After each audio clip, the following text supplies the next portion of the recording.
All right, let's dive right in. Imagine, just for a second, trying to forcefully rip $134 billion out of the hottest, most closely watched tech company on the planet. That is the kind of staggering money we're talking about today. And imagine being stopped, not by some profound legal precedent about the future of artificial intelligence, but by a simple calendar technicality.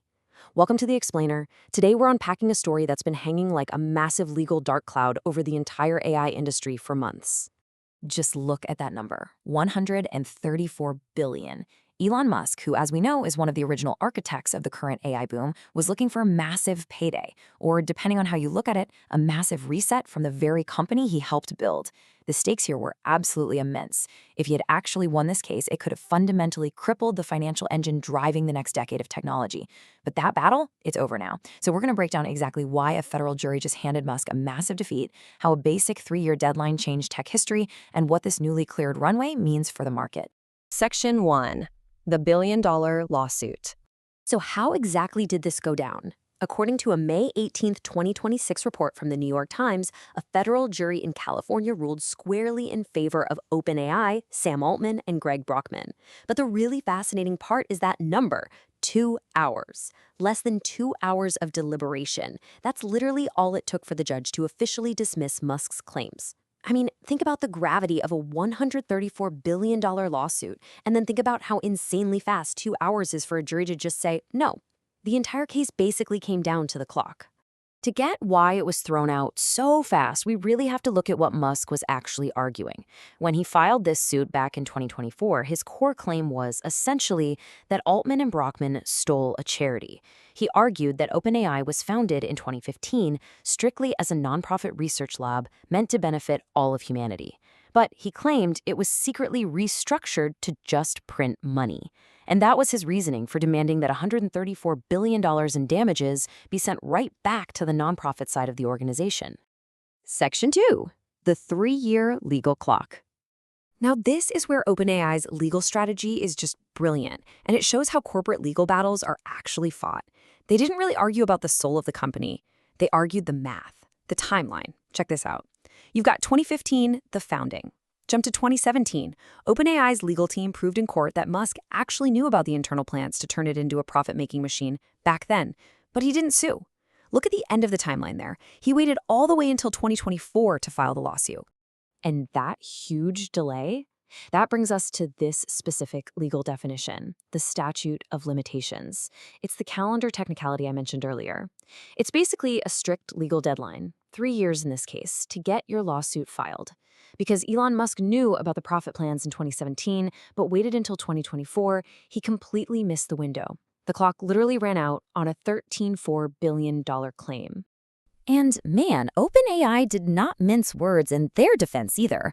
They flat out called the lawsuit a hypocritical stunt to slow down a competitor, which makes sense when you remember the context. Musk had already launched his own rival AI startup. So OpenAI framed this whole thing not as some noble quest to save a charity, but just as a late-to-the-game business maneuver by a competitor. Section 3. Erasing Wall Street uncertainty. Here is the real kicker. Well, everyone was glued to the courtroom drama and the clash of these tech titans.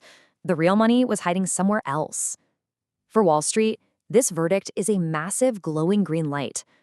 When a private company like OpenAI wants to go public, meaning they want to do an initial public offering, or IPO, and sell shares to everyday investors, they need a completely clean legal record. Institutional investors who manage billions of dollars absolutely despise uncertainty. And this brilliantly illustrates the problem they were facing. A $134 billion lawsuit is pretty much the ultimate form of IPO uncertainty.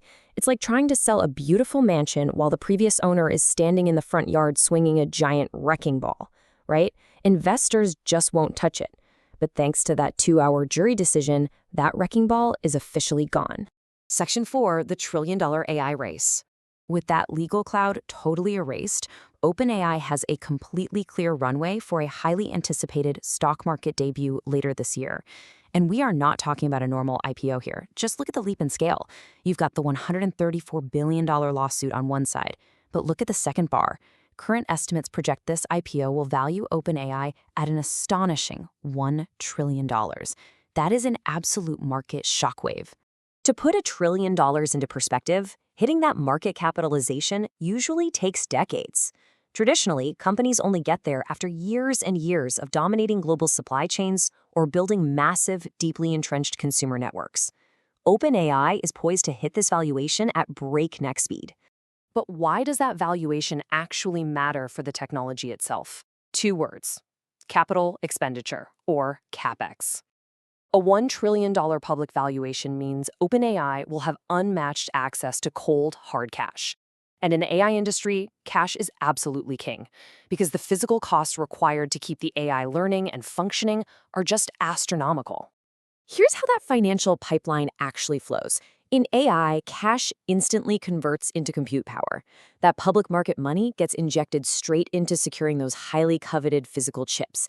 Then, those chips fill up sprawling data center energy grids that actually make the artificial intelligence work.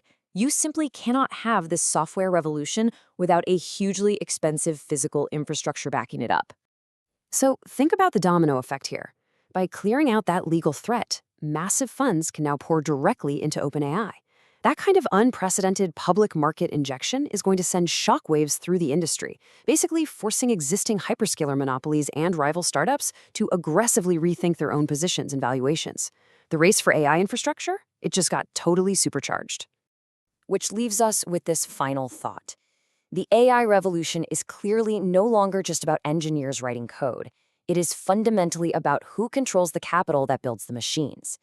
With the gavel dropping in OpenAI's favor, $1 trillion door just swung wide open. So as we watch all this wealth being built in real time, who do you think will ultimately control the capital behind the AI revolution? Thanks for tuning into this explainer, and we'll catch you next time as we keep tracking the biggest shifts in tech.